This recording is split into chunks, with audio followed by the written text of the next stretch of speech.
各位弟兄姐妹，大家平安，大家晚安。非常欢迎来到我们每周三的晚上的直播分享。圣经里面曾经有一句话说，一粒麦子不落在地里死了，它仍旧是一粒。生命真正的价值往往是在于我们愿意放下多少。无论在你的生命当中，你觉得你的生命就像种子一样那么的渺小，但是神给我们每一个生命的呼召跟使命其实是非常的崇高，也是非常的不一样。让我们透过这首诗歌，让我们再次觉知，我们学习放下我们原先的自己的权利，我们把我们的眼光定睛在神所要给我们的人生的目标上面，让我们在神的眼中成为神所喜悦的儿女。我们一起来唱这首诗歌《一粒麦子》。一粒麦子，它若不落在地里死了，不论过了多少时候，它仍旧是它自己。他若愿意让自己被掩埋被用尽，就必结出许多枝粒，经历生命的奇迹。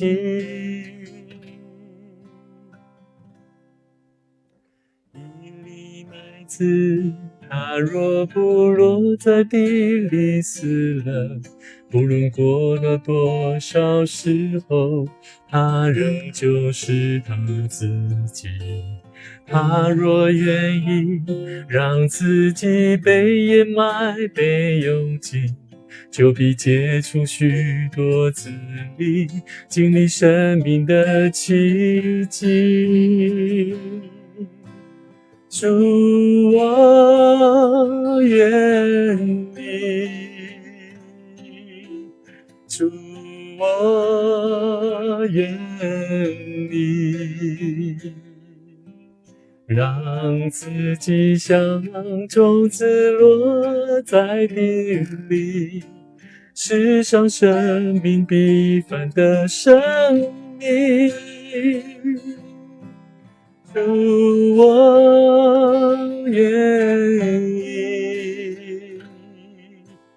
主，我愿意，放下自以为应得的权利，在我身上成就你的旨意。我们再一次从头来唱一粒麦子。一粒麦子，它若不落在地里死了，不论落了多少时候，它仍旧是它自己。他若愿意让自己被掩埋被用尽，就必结出许多枝粒，经历生命的奇迹。主，我愿意，主，我愿意，让自己像种子落在地里，世上生命必凡的生命。主，我愿意，主，我愿意，放下自以为应得的权利，在我身上成就你的旨意。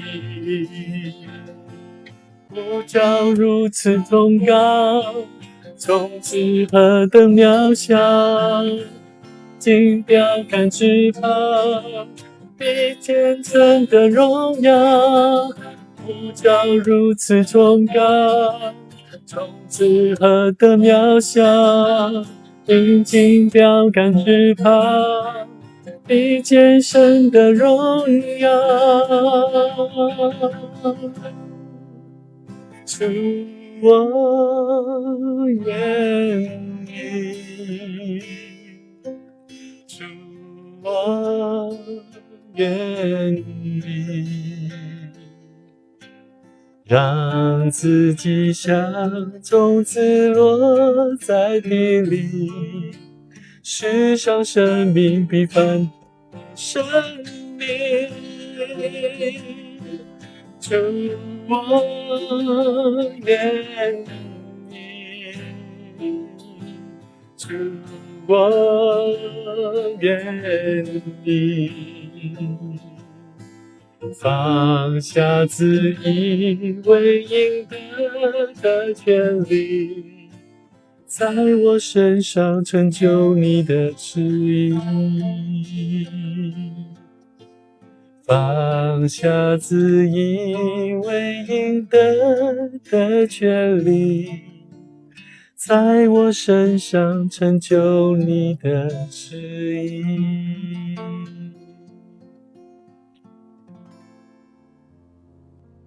这时候我们一起同心来祷告。亲爱的天父，感谢你透过这首诗歌提醒我们，我们承认害怕失去我们自己的主权，我们也害怕那份被隐藏在黑暗当中的孤单的感受。主啊，我们看见我们自己是何等的渺小，但你的呼召却是如此的崇高。求你给我们勇气，让我们愿意像那一粒麦子，甘心落在地里，教导我们放下那自以为应得的权利，好让你的旨意能够在我们身上毫无阻碍的成就你美好的心意。主啊，当我们的生活当中，在侍奉你的道路上，我们内心有时感到软弱，看不见前面的道路，但求你圣灵再次坚固我们的信心，让我们不再定睛在眼前环境的困难，而是定睛在你所托付福音的使命工作上。我们要向着那标杆直跑。我们相信，当生命经历了死亡的过程，如同毫无方向甚至毫无希望的过程，就像进入死亡一样，没有希望。但我们相信，我们朝着那标杆，主你为我们立定生命的方向来走，相信我们还要看见你应许的生命的奇迹工作。愿我们每一天的生活都能够成为神你荣耀神的美好见证。奉主耶稣基督的名来祷告，阿们。各位弟兄姐妹朋友，在我们还没有进入我们今天的经文以前，我想要跟大家分享一个故事。我不晓得如果你有一个非常好的一个保险箱、保险柜那不晓得你在你里面你会想要放些什么。曾经有一个非常有名的一个企业家，在他的办公室里面呢，他是不放金条，也不放这些他的贵重的物品，他却是放着一个破破烂烂的，而且补缝过的一个旧皮夹。那每当他谈成一笔大生意的时候，或是觉得他自己有一点感觉到志得意满的时候，甚至有些时候他会开始对他的员工感受到不耐烦的时候，他就会停下他的脚步，而且他会退到他的办公室，然后呢就在那当中关上门，然后打开他的这个保险箱里面的这个皮夹，旧皮夹，然后在那里面呢，他就会去回想，那个皮夹是他30年前在他北上北漂的时候，他开始身上唯一的财产，而里面呢，他曾经连买一个馒头的钱都没有。他就这样在分享给他的孩子，他分享这个故事给他的孩子，他跟他的孩子说，他的孩子问说，爸爸，你为什么不把这种东西丢掉呢？我们既然都已经那么有钱了。他说，我不是舍不得丢，我是怕当我富足了，当我生命富足了，我就会忘记那个曾经自己在非常穷的状态下，我怕自己成功了，我就变成怎么样，心就硬了。各位弟兄姐妹，这个故事里面，这位企业家他说的这一句话，对孩子所说的这一句话，也就是我们今天所要谈的一个主题，叫做不忘初心。各位弟兄姐妹，我们在教会里面待久了，我们习惯得救的身份，却忘记了当初我们曾经也是那一位需要被拯救的生命。今天我们要来看这段圣经节，其实非常有趣，它甚至有一点很多琐碎的一些律法，但是呢，里面却是谈论到很多我们可以好好做反省，甚至激励我们自己。我们大家一起来翻开我们的圣经，申命记第24章，我们要从第1节一起来看。我先来读哈。那今天我们要读这段圣经节，申命记24章。这段圣经节里面讲到很多有关于离婚啊，讲到借钱啊，甚至讲到抵押品啊，还有讲到工钱。不管你是做老板的，发工资的老板，或者是领薪水的这个，很多时候我们在这当中，我们是需要有一些概念，有一些智慧，甚至里面还有最后讲到有关收割，也就是耕耘工作，这个农夫的工作。你可能会想说，牧师，这跟我的灵命有什么关系？其实关系大得不得了，因为这是一本有关于一个灵命自由的人，一个属灵在灵命里面自由的人，他的一个生活的生存法则的一个记载。那我们要记得，当摩西他写下这一段话的时候，当时候这一群以色列百姓、以色列人，他们才刚脱离这个埃及奴役的生活不久，所以上帝怕他们一旦进入迦南地，进入到一个上帝预备的迦南美地，他们有了房子，有了田产，就会变得怎么样？穿着这个大衣的法老一样，带有权势，然后怎么样？就会开始生命就不一样。所以上帝其实他做这件事情，在透过申命记我们今天所看的圣经节，其实带给我们非常大的提醒。牧师也期待，当我们的教会我们进到一个新的地方，我们的生命有许多需要被装备的，我们要再一次来做反省的功课。我们一起来看今天的圣经节，申命记24章第1节到第22节。我们一起来看第1节到第13节。人若娶妻以后，见他有什么不合理的事，不喜悦他，就可以写休书交在他手中，打发他离开夫家。妇人离开夫家以后，可以去嫁别人。后夫若恨恶他，写休书交在他手中，打发他离开夫家，或是娶她为妻的后夫死了，打发他去的前夫不可在妇人玷污之后再娶她为妻，因为这是耶和华所憎恶的。不可使耶和华你上帝所赐为业之地被玷污了。第5节，新娶妻之人不可从军出征，也不可托他办理什么公事，可以在家清闲1年，使他所娶的妻快活。不可拿人的全盘磨石，或是上磨石做当头，因为这是拿人的命做当头。若遇见人拐带以色列中的一个弟兄，当奴才待他，或是卖了他，那拐带的人就必治死，这样便将那恶从你们中间除掉。在大麻风的灾病上，你们要谨慎，照祭司利未人一切所指教你们的留意遵行。我怎样吩咐他们，你们要怎样遵行。当纪念出埃及后，在路上耶和华你上帝向米利暗所行的事，你借给邻舍不拘是什么？不可进他家拿他的当头，要站在外面，等那向你借贷的人把当头拿出来交给你。他若是穷人，你不可留他的当头过夜，日落的时候总要把当头还他，使他用那件衣服盖着睡觉，他就为你祝福。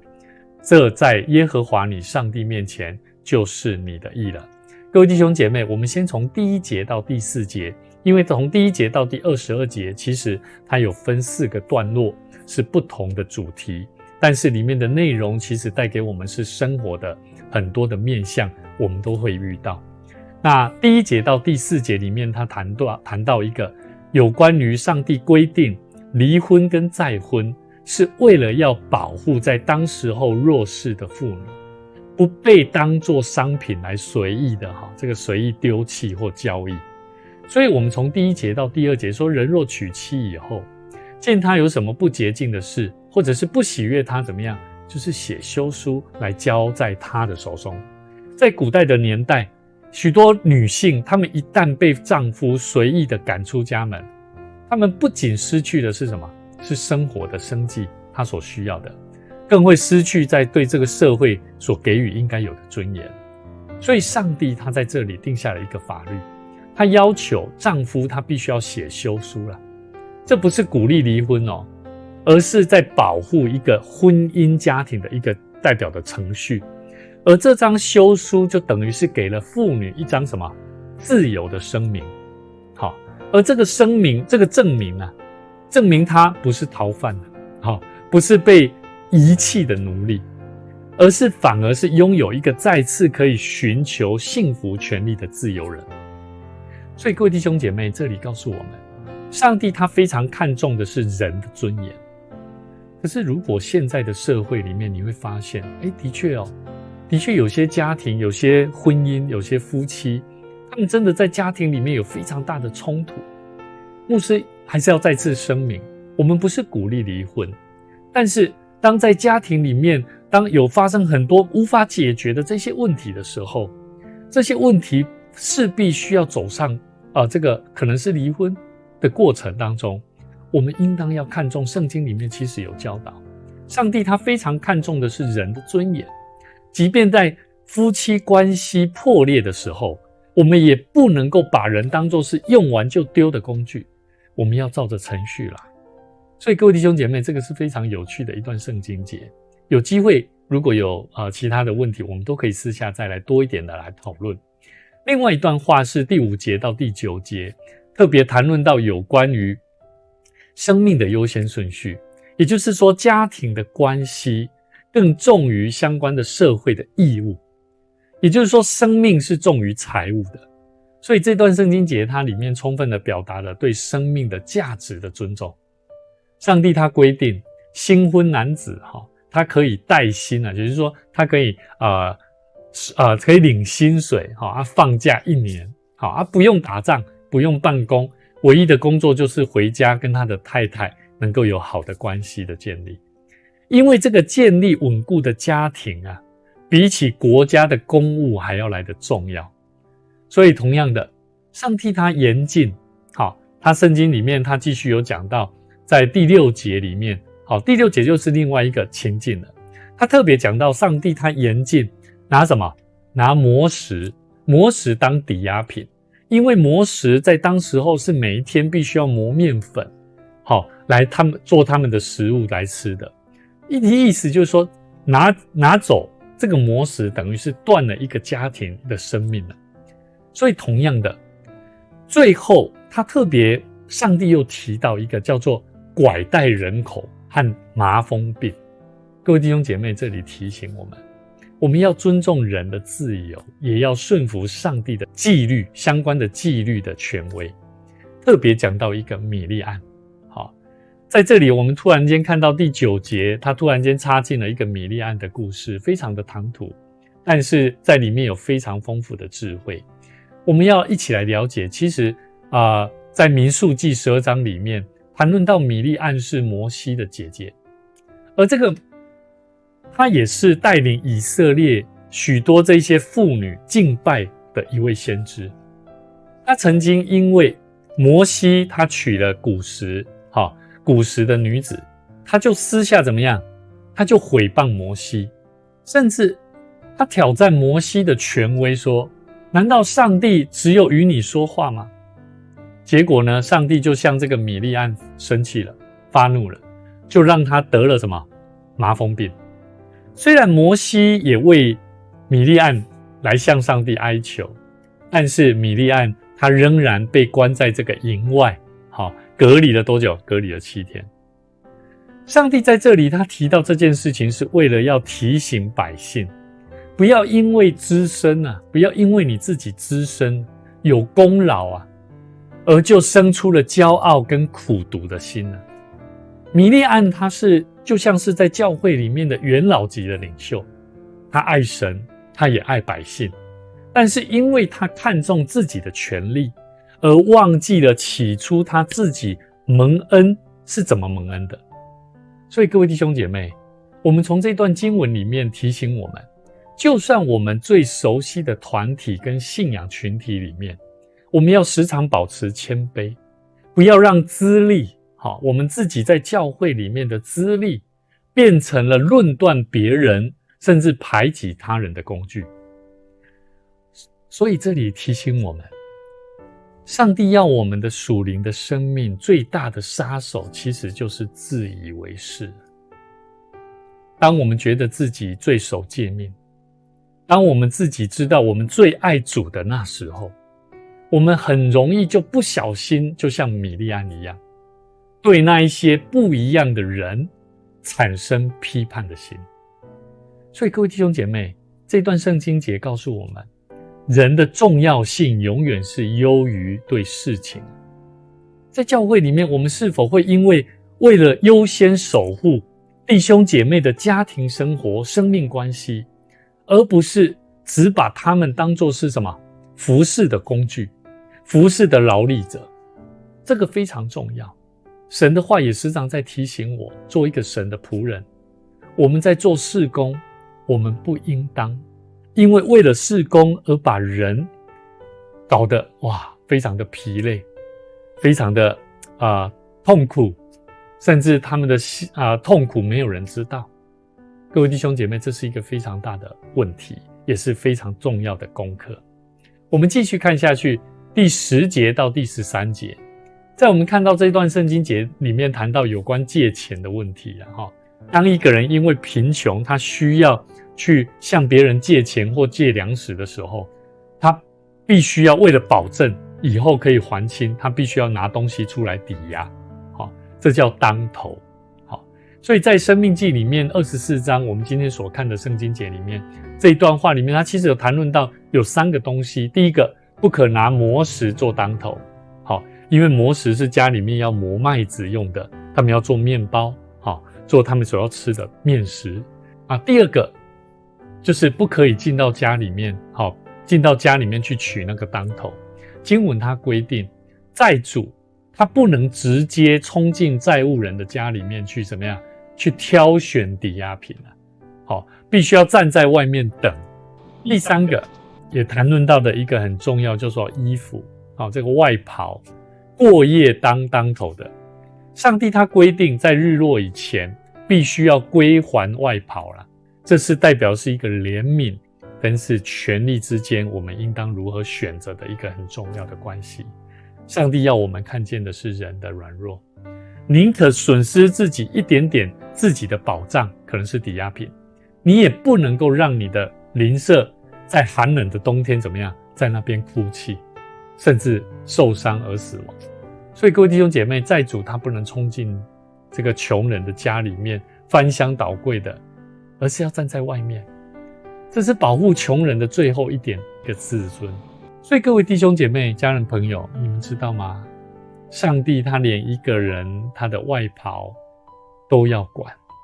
连债主能不能进门也要管。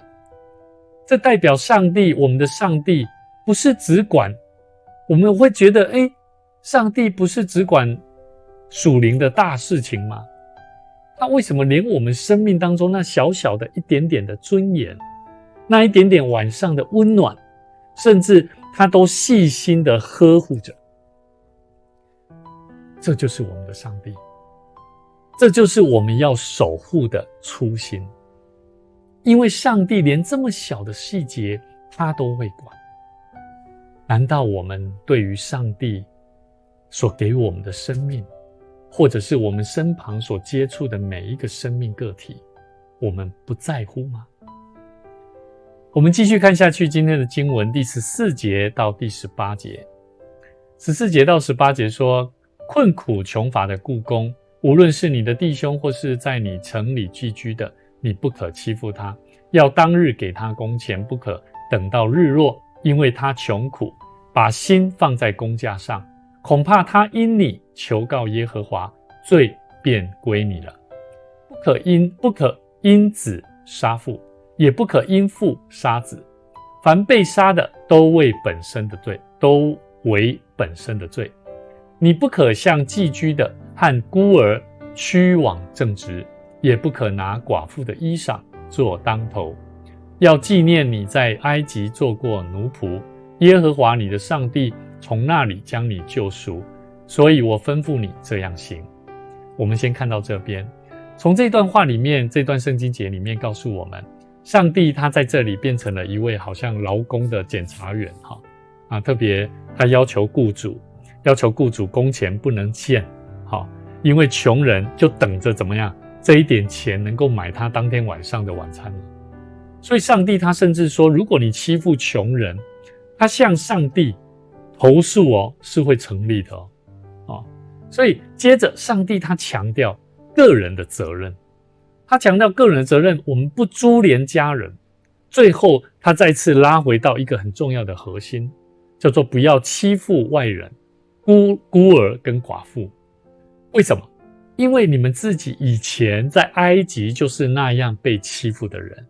是上帝救了你们。所以各位弟兄姐妹，这段话在我们的属灵生命里面带给我们很大的提醒。他提到了对人的公平还有体恤。我们讲爱，但是一定要公平。我们讲体恤，也要讲公平。当我们身处在高位或者是比较富足的时候，我们是否还记得自己也曾经是被救赎的罪人？我们继续看下去，第19节到22节，你在田间收割庄稼，若忘下一捆，不可回去再取，要留给寄居的与孤儿寡妇。这样耶和华你上帝必在你手里所办的一切事上赐福于你。你打橄榄树枝上剩下的不可再打，要留给寄居的与孤儿寡妇。你摘葡萄的葡萄所剩下的不可再摘，要留给寄居的与孤儿寡妇。你也要纪念你在埃及地做过奴仆，所以我吩咐你这样行。各位弟兄姐妹，上帝说，如果你收割的时候漏掉了一捆，别回头，就让它留在田地上。为什么？因为上帝在第18节到22节，他重复了同一句话，说你要纪念你在埃及做过奴仆。这就是初心。所以在埃及的时候，以色列人他们是零，是没有的，甚至是负数。他们所有的自由、田产、收成都不是靠自己的本事赚来的，是上帝救赎回来的。所以各位弟兄姐妹，留下余岁，它不是施舍，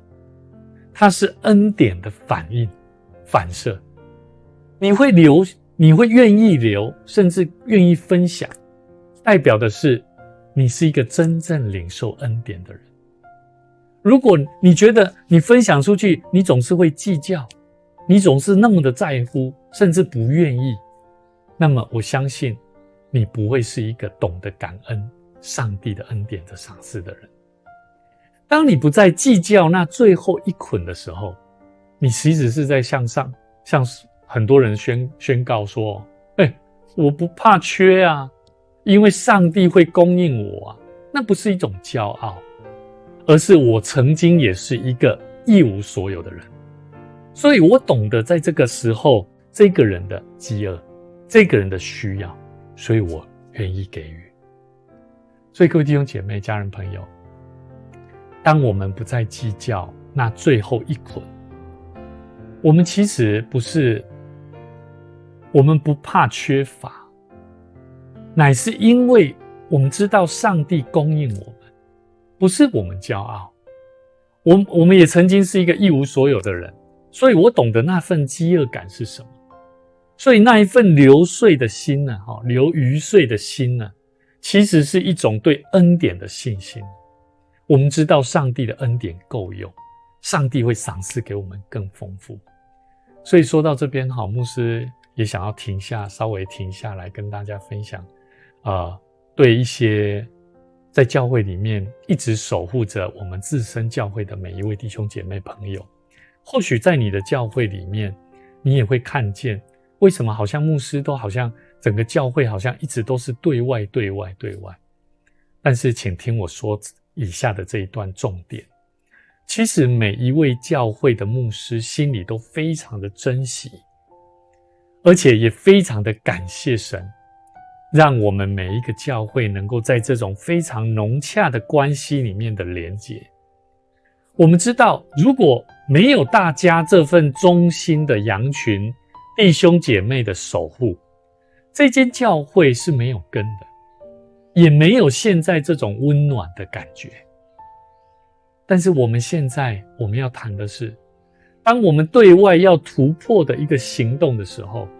我们绝对不是要拆毁我们这个家，也不是要减少我们对自己这个家庭的人的关怀，不是。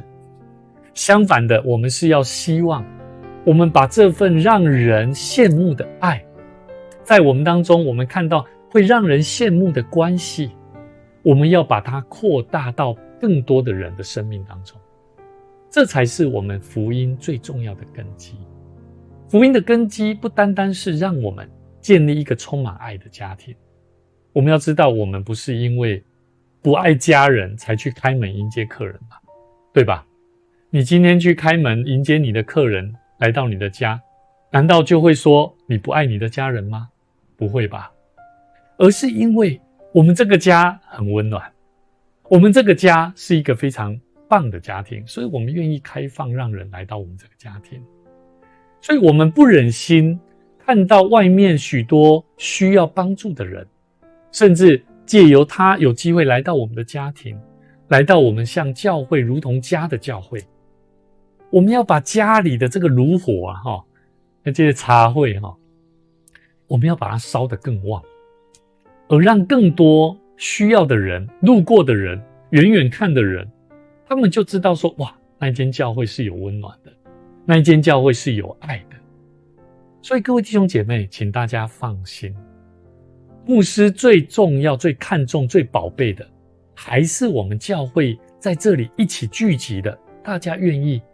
大家一起聚在一起侍奉神，一起爱主，一起调整我们自己的脚步来侍奉他、侍奉神。但是我们接下来我们要聊的，我们要谈的，是我们应当要如何把这份如同家人的爱，有感染力的生命力来分享出去。所以下面我想要跟大家分享几个很重要，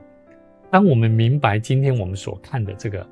经文，甚至我们了解我们自己的关系，我们要再一次来回顾我们刚刚所看的这段圣经节，农夫的比喻。上帝在申命记他吩咐农夫必须要留下余穗，并不是要农夫不顾家家里都已经那么辛苦了，然后自己把这个遗留掉的这个禾捆然后就把它随便乱丢，不是，而是什么？而是要照顾好家人的同时，我们也要留一份怎么样？刻意的这个温柔，刻意的这个安排，能够给需要的人。那什么是我们现在基督徒我们所需要留的余穗呢？这个余穗就是我刚刚有讲到一个叫做刻意留下的时间跟空间。你有没有可能在忙碌的生活跟你的生活步调当中，你能够刻意的为一个还没有信主的朋友留下一个短短的下午的时间，或者是留下那几分钟的时间？当你在跟这个老朋友在聚集聚餐的时候，有没有可能我们不只是聊我们教会内部我们熟悉的人的，然后跟我们叫做行话了行话，我们也学习把这个把我们生活的这个关系的空间，我们留一些给那些心灵干渴需要的人。在教会里面，我相信我们在小组的分享当中，我们一定会去找到可能会比较会说话比较愿意分享的人。可是我们会不会愿意去鼓励帮助那一些还没有开口把他心里面需要帮助讲出他心里面需要的人，我们去帮助他，去引导他，让他的生命能够得着这份余岁的恩典。各位弟兄姐妹，另外一个我们要了解到的是，我们的生命的自由不是理所当然的。今天的经文其实非常清楚告诉我们也很多时候我们常常觉得我能够坐在这里聚会是因为我敬畏神，我很虔诚，我很守诫命。不是因为这样。我们能够来到神的面前敬拜神，是因为主耶稣把我从罪的埃及，从那个在埃及当中做奴仆的生命，把我救回来。如果我们忘了自己曾经是罪的奴仆，我们就会变得很宗教化变得很看不起那些还在挣扎的人。各位弟兄姐妹，我非常喜欢圣经里面保罗曾经说过的一句话，哥林多后书8章9节，他说：你们知道我们主耶稣基督的恩典，他本来富足，却为你们成了贫穷，叫你们因他的贫穷可以成为富足。主耶稣就是那一位为了我们留下了余岁，甚至把自己当作麦子落在地里的那一位。他本来是富足的，但他用他的生命给了我们一个非常好的生命的典范，牺牲、奉献、分享爱，甚至传递美好的福音给那些身旁需要帮助的人。也因为耶稣基督他这份生命，我们看到他让许多看起来好像非常不足的生命，贫穷的、软弱的人，甚至是死亡的人，因为得着那份救恩的爱，而得以生命反转，成为一个富足的人，不是吗？求主帮助我们，如果我们真心忠心爱主，我们就不能只等待在温暖的这个城墙的里面，我们要在田边，我们要分享出去，我们要试着把这爱分享出去。最后，今天牧师也要挑战大家几件事情，我们不需要立刻去做什么惊天动地的什么布道大会，为了要带领更多的人我们要记得不忘初心的一个很重要的具体的行动是什么？就是分享余岁开始好，我们去分享。这个礼拜牧师也邀请大家，我们问自己一个问题，在我的生活当中，我有没有为那一些不属于我们小团体的人，我们为他们来留下我的爱跟时间。我再讲一次，我们在这个礼拜，我们试着回想看看，在我们的生活当中，我们有没有为那一些看似好像跟我们还不是那么熟悉的人，甚至你会认为他还不属于我们这个团体的大家庭的人的一份子，我们是否愿意为他来留下一点点我们的爱跟我们的时间？如果你觉得对外传福音是非常害羞、很难突破的一件事情，牧师要邀请我们一起回到今天的经文22节所说的，要纪念你在埃及地做过奴仆。想一想你还没信主的那时候的迷茫，想一想你第一次感受到主爱的时候，那时候所流的泪水，那一种需要得着救赎的被救赎之后那一份喜乐，那就是你最好的力量。你可以去跟人家分享，这也是你的布道的内容牧师有2个问题想要跟大家分享，我们可以好好思考。第一个，如果今天遇到10年前还没有信主的自己，你会想要对那时候的你说什么？家人朋友，现在请我们大家能够一起把眼睛闭上。好，我们一起来思考几个问题在我们生命当中，我们很多时候正为了生活在焦虑，或许心灵正处在一个非常干渴，或者是你根本不认识这位上帝，如果你现在能穿越时空走到那10年前的自己的面前，看着自己那疲惫迷惘的脸，你会想要对他说什么？你会不会想要抱抱他，对他说，不用怕，后来我遇到了一群爱我的家人，遇到了一位救我的主。这就是我们要找回的初心。我们现在坐在这里，觉得理所当然的爱，对10年前的你来说，那正是那份梦寐以求的余岁，不是吗？第二个，我们来思考，咱来时刻看买，在我们这个温暖的小团体里面，我们可以如何来刻意的留下余岁，让新朋友能够轻松的走进来。大家刚才都想到了当年的自己，那么现在让我们看看周围，我们教会真的很棒，大家感情好到没话说，但我们也要问自己一个非常诚实的问题，一个刚进来的新人能够插得进我们的谈话的话题吗？有时候我们的爱太满太挤了，就像那一块收割非常干净，连一根麦穗都没有掉下来的完美田地，漂亮到让穷人不敢靠近。我们要怎么样刻意的留下余岁？这不是要大家减少彼此的感情，而是要练习在我们的交谈当中，在我们的聚会，在我们的聚餐的桌位上面，我们刻意留下一个位置给那个需要的人。当我们在聊我们只有老信徒才懂得教会的往事的时候，我们能不能刻意的转过头，对旁边的这位新朋友解释一下，或者换一个他也能够参与的话题，我们来跟他对话。相信这就是留下余岁，这不是为了增加人数，而是为了让我们这份让人羡慕的爱变成一份进得来的爱，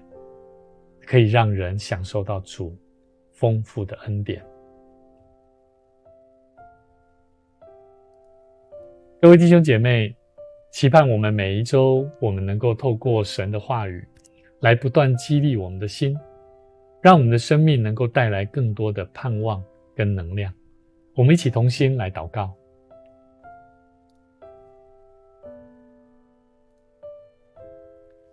亲爱的天父，我们感谢你，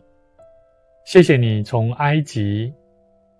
从罪恶捆绑当中，从以色列人他们所经历的生命救赎的工作，让我们看见你救了他们，也不仅救了他们，也让我们看见你也要救我们的生命。主啊，求你赦免我们，有时候我们在你的恩典中，我们过得很舒服，我们会忘记自己曾经也是那个无助的寄居者，我们是需要帮助的。求你软化我们每一个人的内心，打破我们教会当中的那道隐形的隔墙，让我们的内聚力转化为生命力，让我们不再计较自己的得失，而是乐意在生活当中留下余岁，给那些孤单的、受伤的、寻找真理的人。主啊，差遣我们，让我们这一群忠心爱你的人也能成为福音的出口。祝福每一位弟兄姐妹，在这周接下来的，无论在工作职场上，在家庭，在朋友圈当中，都能够活出一个真正自由的人，是慷慨的，是谦卑的，是蒙福的儿女。感谢祷告，奉主耶稣基督圣名来求，阿们。非常谢谢大家今天晚上大家的聆听跟收看，你的内心深受感动，也欢迎我们的下面的留言的地方写下我不忘初心，来提醒你自己如果你有感动，也期待你将今天晚上的影片分享出去，带给更多需要的人，帮助他，来祝福他的生命。愿大家平安，我们下周再见。